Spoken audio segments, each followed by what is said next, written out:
Գյուրջան Կասկադ, հասանելի բնակարաններ 65 ամիս մարման ժամկետով։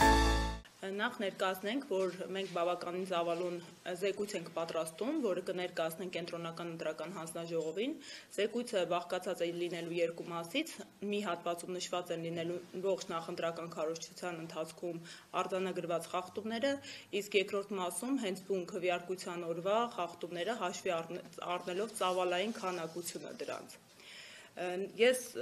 նախ ընդգծեմ, որ այո, մեր դիտորդական առաքելության հետ կապված բավականին հանրային պաշտոնյաների կողմից նմանաբնույթ բավականին չէ, 1-2 հոգու կողմից սպառնալիքներ է հնչեցվել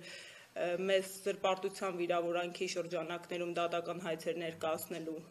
տեսքով։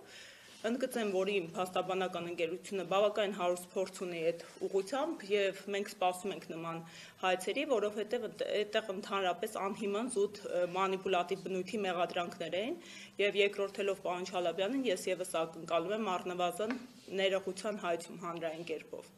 որովհետեւ իրենց խոսքն է ուղղակի զրպարտություն եւ վիրավորանք մեր անաչառ գործունեության վերաբերյալ։ Երկրորդելով թվեմ խախտումները, որը հենց բուն քվեարկության օրն ենք արձանագրել, դրանք իրենց բնույթով ըստ էության թե տեխնիկական են, թե բովանդակային։ Տեխնիկական խախտումները հենց լուսադեմից արձանագրեցինք, երբ ուղիղ հեռարձակումը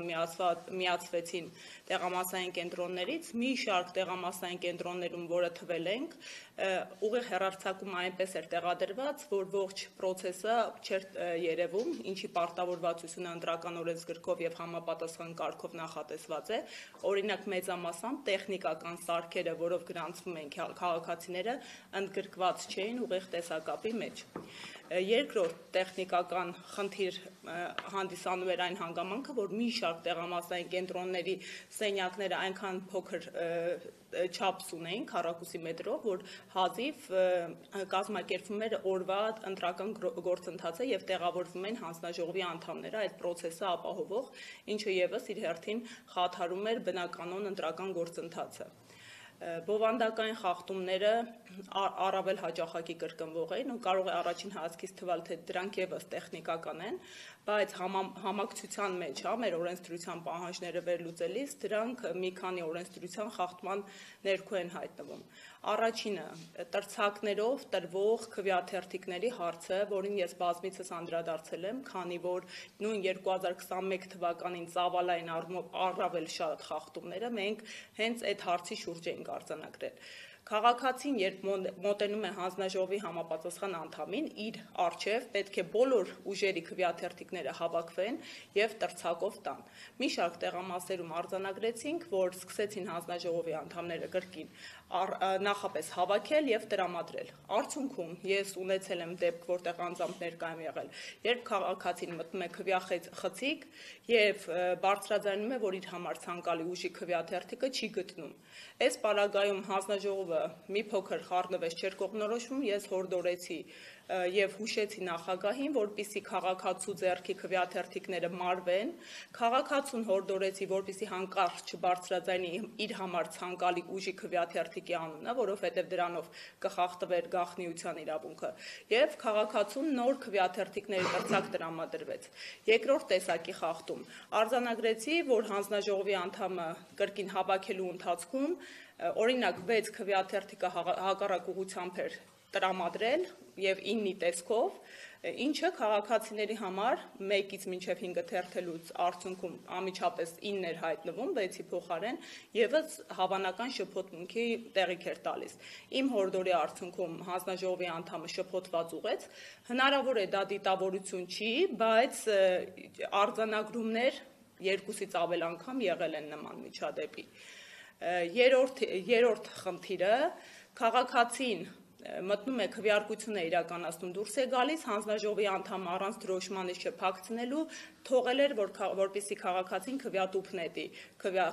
քվեարկության ծրարը, Այս դեպքում քաղաքացու ձայնը կորում է, որովհետև արդյունքում հաշվարկի ժամանակ վավեր են համարվում միայն այն քվեաթերթիկները, որոնց վրա փակցված է դրոշմանիշը, իսկ այս դեպքում մի շարք տեղամասային կենտրոններում ունեցանք իրավիճակ, այնտեղ որտեղ ես եմ գտնվել, հորդորել եմ, որպեսզի նոր տրցակ տրամադրվի քաղաքացուն եւ արձանագրություն կազմվի, որ դրոշմանիշը հանձնաժողովի անդամը չէր փակցվել, բայց ունեցել ենք տեղամասային կենտրոններ, որտեղ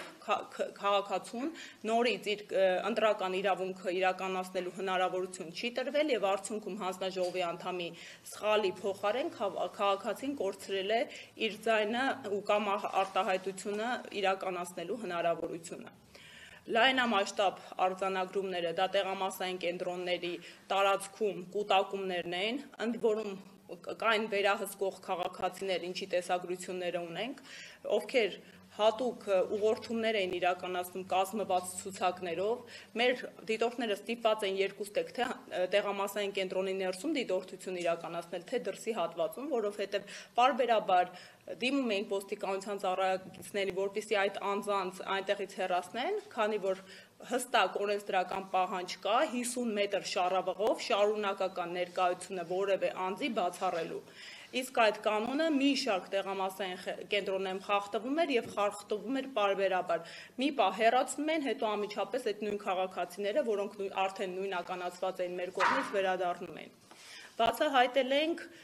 քաղաքացիական պայմանագիր կուսակցությամբ վստահված անձանց սխեմատիկ գործունեություն ցուցակների տեսքով, կրկին ընդգծում եմ, անգամ որոշ դիտորդական առաքելություններ կարծես մեր նկատմամբ էին դիտորդություն իրականացնում, նշելով, որ դա ընդամենը տեխնիկական խնդիր է, քանի որ մարդիկ մասնակցություն են հաշվում, բայց մենք ունենք տասնյակ օրինակներ արձանագրված լուսանկարների ու տեսանյութերի տեսքով, ու այդ հաշվարկները մեր դիտորդները արձանագրել են, որ զուտ տեխնիկական չէին, տարբեր բնույթի նշումներ էին իրականացվում ոչ միայն մասնակիցների, այլև որոշ անձանց ներս մտնելու պարագայում այդ վստահված անձը հաղորդակցում էր տվյալ քաղաքացու հետ, ընդ որում անգամ արձանագրել ենք բաց ցուցակ անվանական։ Ու այդ այսինքն մեր պնդումը այն է, որ զուտ հաշվարկ չէր իրականացում, նաև վերահսկողություններ իրականացում այն քաղաքացիների նկատմամբ, ովքեր պետք է իրականացնեն քվեարկությունը։ Ամփոփելով ասեմ, արձանագրել ենք խախտման դեպքեր, երբ մայրը սահմանափական գործունակ որդու փոխարեն քվեարկել է, ինչ իրավունքը չուներ, եւ օրը ամփոփվեց նաև լուսանջատումներով մի շարք տեղամասային կենտրոններով, ինչի վերաբերյալ ահազանգեցի։ Ամփոփելով ես ողջ ընտրական գործընթացը, հենց քվեարկության օրվա խախտումները, գալիս ենք այն պնդմանը, որ դիտորդական առաքելությունը անաչառ, իրապես հանրային վերահսկողության լրջագույն գործիք է, եւ մեր գործունեության արդյունավետությունը, ինչպես նաև մեր գործընկեր զանգվածային լրատվության միջոցների օպերատիվությունը եկան պնդելու, որ այո, միատեղ եւ համագործակցային սկզբունքներով գործունեության արդյունքում հնարավոր է կանխարգելել մի շարք խախտումները եւ ունենալ ավելի իրատեսական եւ անաչառ արդյունքներ։ Շնորհակալ եմ։